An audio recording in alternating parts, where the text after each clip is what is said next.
हमारे हक का, नहीं किसी के बाप का। अरे आरक्षण हमारे हक का, नहीं किसी के बाप का। अरे आरक्षण हमारे हक का, नहीं किसी के बाप का।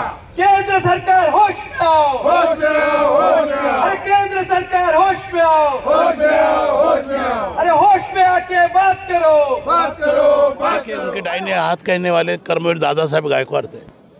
बाबा साहब अम्बेडकर ने कई बार लिखा है कि अगर मैं मेरा आत्मचरित्र लिखूंगा तो मेरे आत्मचरित्र के आधे पन्ने कर्मवीर दादा साहब गायकवाड़ के जिक्र से होंगे।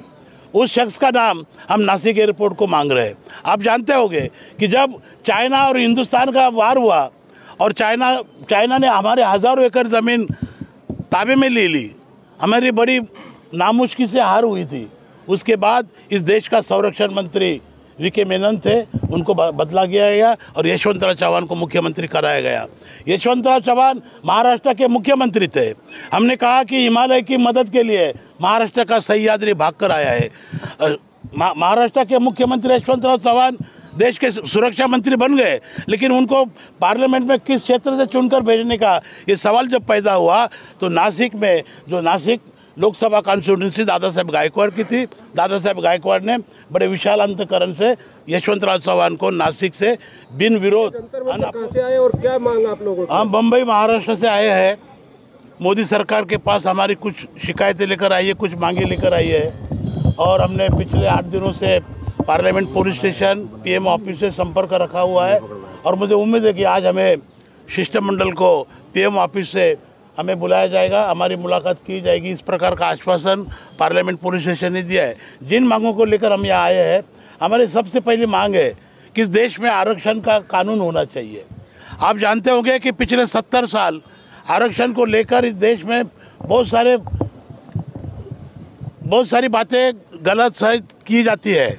आरक्षण को ख़त्म करने की बात की जाती है, आरक्षण को मिटाने की बात की जाती है और इसी प्रकार पिछले 60-70 साल में आरक्षण के संदर्भ में देश के सुप्रीम कोर्ट तथा हाई कोर्ट से जो अनेक प्रकार के फैसले आए हैं वो एक दूसरे से कॉन्ट्रडिक्ट करने वाले, एक दूसरे के खिलाफ है। जैसे कि इंदिरा सहानी का मसला होगा, जैसे स्टेट ऑफ राजस्थान का मसला होगा।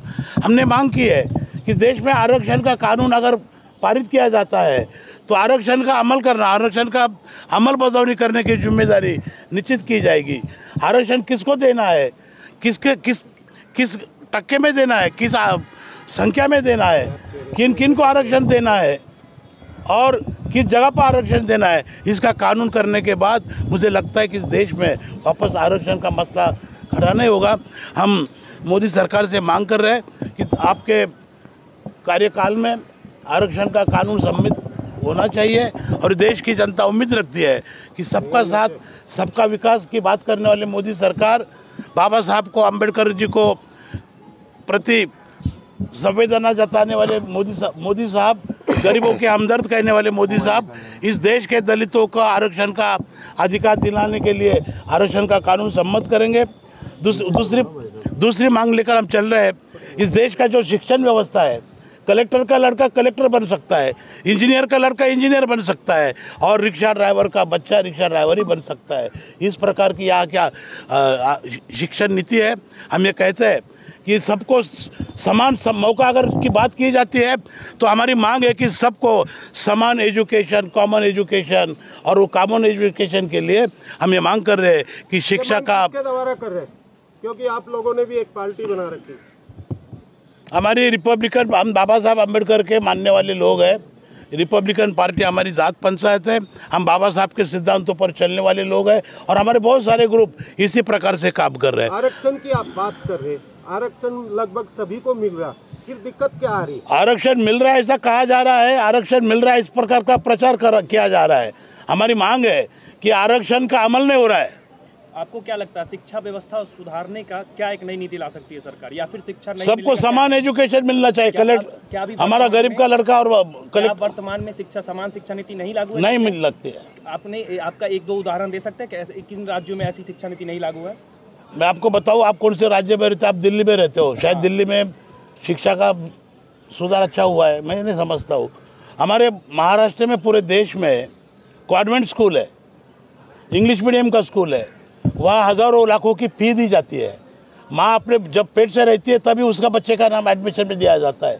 लाखों रुपए का डोनेशन के बगैर एडमिशन नहीं मिलता है।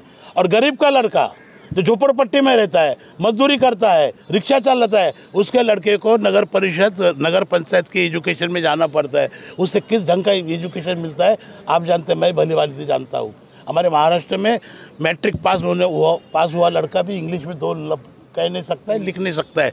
इस पर हम ये कहते हैं कि सभी को एक ही प्रकार का शिक्षण दो, या मिनिस्टर का लड़का हो या चपरासी का लड़का हो, दोनों को भी एक ही स्कूल में एडमिशन दिया जाए, शिक्षा का राष्ट्रीयकरण किया जाए। हमारी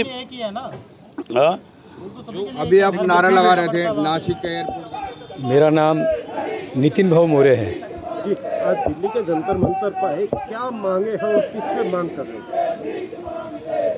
आज दिल्ली जंतर मंतर पर महाराष्ट्र से दलितों के तमाम अलग अलग संगठन जो है उसके प्रमुख हम लोग यहाँ पर आए। हमारी जो मांग है वो नासिक में जो एयरपोर्ट है उसको बाबा साहब अम्बेडकर के साथ, जितने पूरे मूवमेंट में बाबा साहब को साथ दिया, ऐसा दादा साहब गायकवाड़ का नाम दिया जाए, ये मांग लेके हम यहाँ पर आए हुए हैं। रिजर्वेशन जो है वो रिजर्वेशन एक्ट होना चाहिए, और रिजर्वेशन एक्ट की मांग लेकर हम यहाँ पर आए हुए। नरेंद्र मोदी जी के नेतृत्व में एक अच्छी पहल हुई है। वो पहल ये है कि फॉरेन यूनिवर्सिटी जो है वो इस देश में आ रहे। हम यही चाहते हैं कि एक अच्छी पहल है और उस पहल को मजबूत किया जाए। तो कैसे कर सकते हैं? ये फॉरेन यूनिवर्सिटी जो आ रहे हैं इस देश के अंदर, उसमें भी दलितों को रिजर्वेशन मिलना चाहिए। उसमें जो ओपन कास्ट के लोगों को जो 10% आरक्षण दिया है उनको भी रिजर्वेशन होना चाहिए। हर एक को उस विद्यालय में पढ़ने का मौका मिलना चाहिए। और जो रिजर्वेशन अभी 10% ओपन के लिए रखा है, और जो बाबा साहब अम्बेडकर ने SC ST OBC VGNT के लिए जो आरक्षण दिया है, वो आरक्षण का उस यूनिवर्सिटी में लागू होना चाहिए। ये बड़ी मांग लेकर हम जंतर मंतर पर आए हुए हैं। क्या लग रहा है जो दलित लोग हैं उनको आरक्षण नहीं मिल रहा पढ़ाई को लेकर? हम ऐसे नहीं कहेंगे कि आरक्षण नहीं मिल रहा है, हम ये कहेंगे कि आरक्षण मिल रहा है, उसका और अच्छी तरीके से इम्प्लीमेंट होने के लिए एक और पहल करने की ज़रूरत है। सर, क्या कमियां नज़र आ रही है आपको? अभी जैसे कि ये 70 साल में हमने देखा आरक्षण है। 70 साल में कांग्रेस की सरकार थी, पर कांग्रेस की सरकार रहने के बाद बैकलॉग पड़ा हुआ है। मतलब बैकलॉग हम देखेंगे 70 साल में तो 1 लाख 2 लाख 5 लाख के ऊपर बैकलॉग गया है। उतनी सारी नौकरियां ये 70 साल में अगर मिलती थी तो अच्छा लिफ्ट अप मिल जाता था बहुजन समाज को, गौर गरीब समाज को। सर, एक बहुत बड़ी बात आपने बोली अभी कि आप दलितों के आरक्षण की भी बात कर रहे हैं, और जो सवर्णों को भी 10% आरक्षण दिया, आप ये नई जो यूनिवर्सिटी आ रही है उनमें उनकी भी पढ़ाई की बात कर रहे हैं। देखो भैया, नरेंद्र मोदी जी ने 10% आरक्षण जो उच्च जातियों के लिए जो रखा है, तो जात भले ऊंची हो, पर अगर वो फाइनेंशियली पिछड़ा है, आर्थिक दृष्टिकोण से पिछड़ा है, तो उसके बच्चे को कब मौका मिले? पर सर ये जो है इस सरकार ने जो पहल की, तो उसका तो स्वागत होना चाहिए।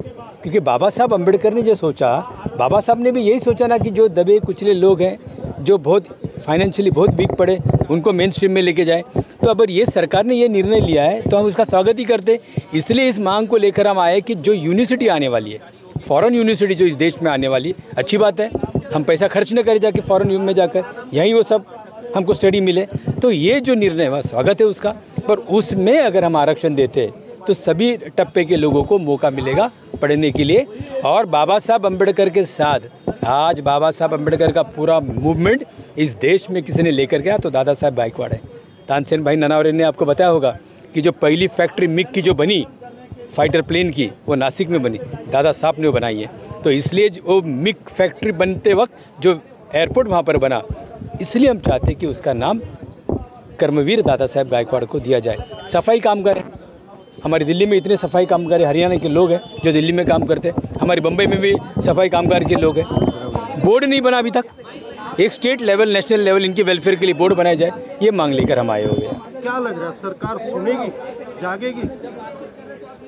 देखो, हम बाबा साहब को मानने वाले लोग हैं, डेमोक्रेसी पे भरोसा करते हैं, सबको साथ में लेके जाने के लिए चलते हैं। खामखम हम किसके खिलाफ बात करके वातावरण बिगाड़ना नहीं चाहते। हम एक मांग लेकर आए, और ये मांग अगर सरकार के ध्यान में नहीं आती तो और बहुत सारे तरीके हैं सर यानी कि एक सभी को साथ लेके आप चलेंगे। सभी को साथ लेके चले। आज जो आपको 50 लोग दिख रहे हैं भाई, मैं आपको सबको बता दूं, उस समय आप भी रहोगे। इसी